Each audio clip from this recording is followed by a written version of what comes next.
32BJ, for having us here today and for allowing me the opportunity to convey my heartfelt condolences to Alan's family, who we heard from just earlier. I want to thank retired Lieutenant Shamsul Haq, who co-founded the Bangladeshi American Police Association, of which Officer Islam was a member. I landed back in New York City this morning and went directly to the home of Officer Islam, where I met with members of his family, young and old, who are heartbroken over the loss of their son, of their brother, their father, their husband, their friend, heartbroken in a way that words cannot fully describe. And as we spent close to an hour together, there were moments that stayed with me. Moments like when Officer Islam's sisters asked me, who will we call Bhaiya now? Moments like when his brother-in-law told me of how it was Officer Islam that brought him to this country, that took him to get his first learner's permit, that got him his first job working at a restaurant in Union Square, where they would speak together every single day. And when he told me that for him, Officer Islam was an open door, and now that door would be forever closed. And I know that in the way in which that home is shattered, the way in which it is quieter and emptier than ever before, there are other homes across the city experiencing that same kind of loss. Other homes where families are asking themselves questions for which there are no answers. And while we grieve the loss and the murder of 4 New Yorkers, we know that there are others recuperating now in hospital, and that millions of New Yorkers are praying for them all. And while I will not say the name of the gunman, I want to talk about those that we lost. We've heard from Alan's family of a man who was the father of 2 children. We've read of how his smile lit up every room, how it was as warm as it was infectious, and of a man who did a job that is so often overlooked, and yet it is that first greeting that so many feel when they come home. And so it was him that was also in that first line of fire just a few days ago. We've heard of Officer Islam, a police officer who leaves behind 2 young children, a pregnant wife due to give birth just in the next month, 2 aging parents, one of whom is struggling in his own health. And we know also of Wesley LePatner,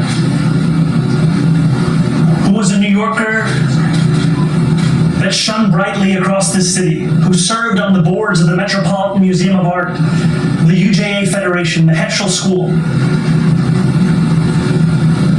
who served on the board of the Yale University Library Council, who is remembered by friends and by colleagues for the incredible achievements she leaves behind, and for the 2 children and husband that mourn her today, as do all New Yorkers.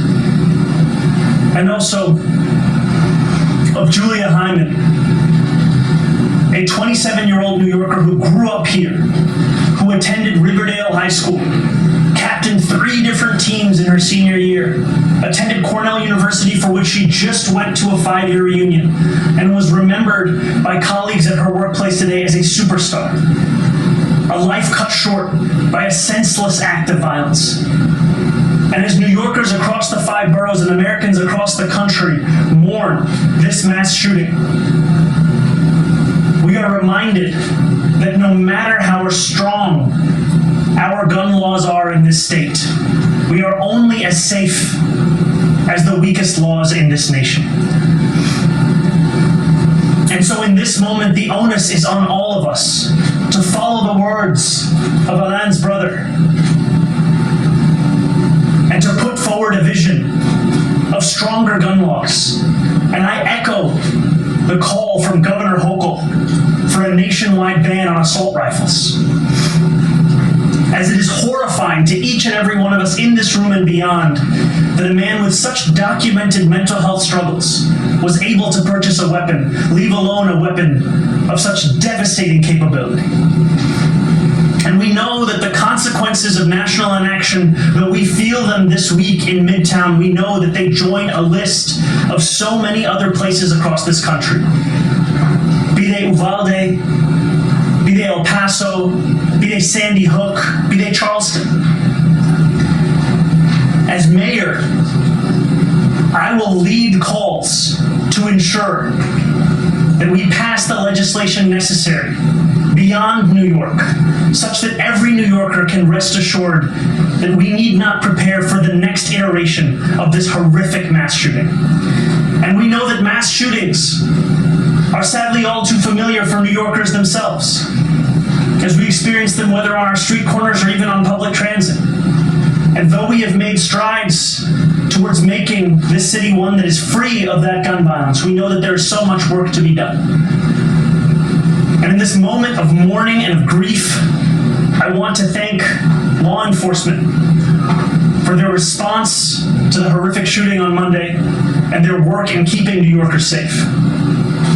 I ask that in this moment, we come together as New Yorkers and we remember the 4 of our neighbors that were killed. We honor their memories and we live up to the way in which they led their lives. Thank you.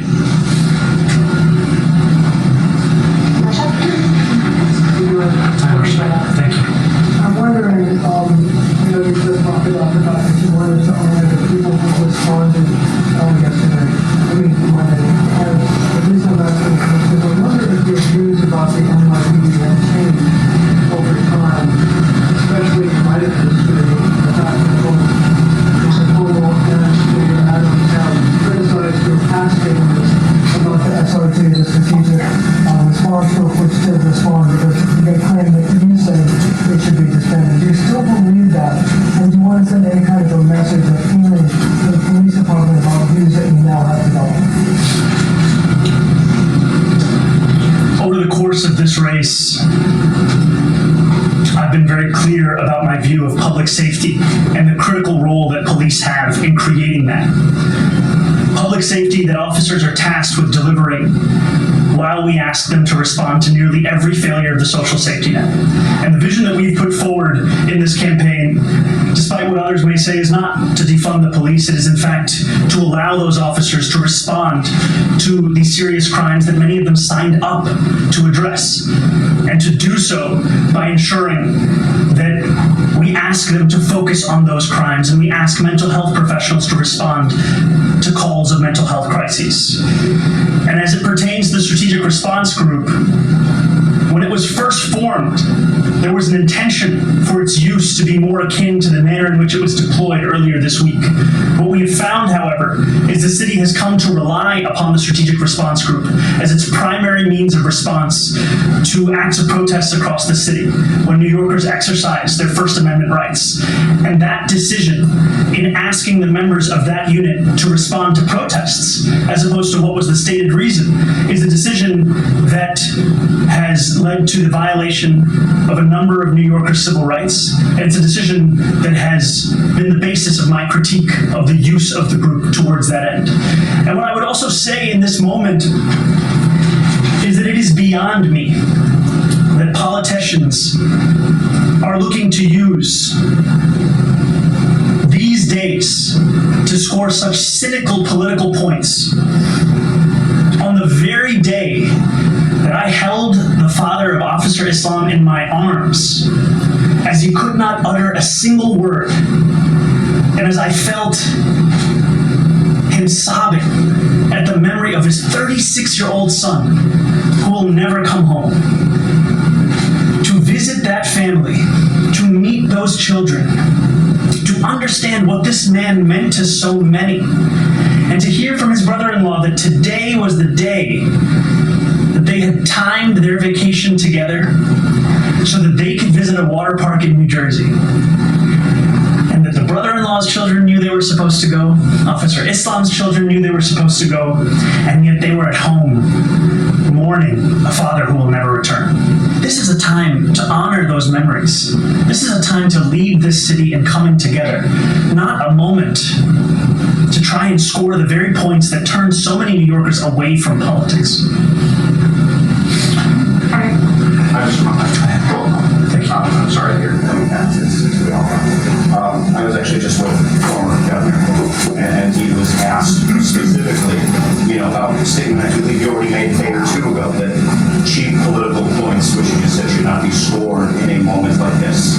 And he said effectively, if he doesn't like it, perhaps he should retract some of the words he has said previously, talking about police being racist or anti-LGBTQ, or that they should be defunded or dismantled. So this is a little bit of what Marcia asked, but as you've grown and reflected, and I feel, in fairness to you, you've been good about talking about growing and reflecting and always having conversations. Do you wish you hadn't said some of those things a few years back? My statements in 2020 were ones made amidst a frustration that many New Yorkers held at the murder of George Floyd and the inability to deliver on what Eric Adams, of all people, described as the right for all of us to be able to enjoy safety and justice, that we need not choose between the two. I know that Governor Cuomo is far more comfortable in the past, whether it be his own or whether it be in attacking me for tweets made before I was even an assembly member. What I have said time and time again is the campaign that I am leading, the campaign that I am asking New Yorkers to consider, is one that has been clear on its public safety approach. It's one that speaks about a desire to work with police officers. And what has been quite frustrating to me has been the inability of so many, including the former governor, to reckon with the crisis we face in this moment, where 200 officers are leaving the department every month. A leading cause of this is forced overtime. And all they have to offer, they being these politicians of the past, are the same ideas they put forward years ago. What I am speaking of is a vision that will not only address public safety, but also keep officers in this very police department, will ensure that they can actually respond to the crimes that are being committed in this city.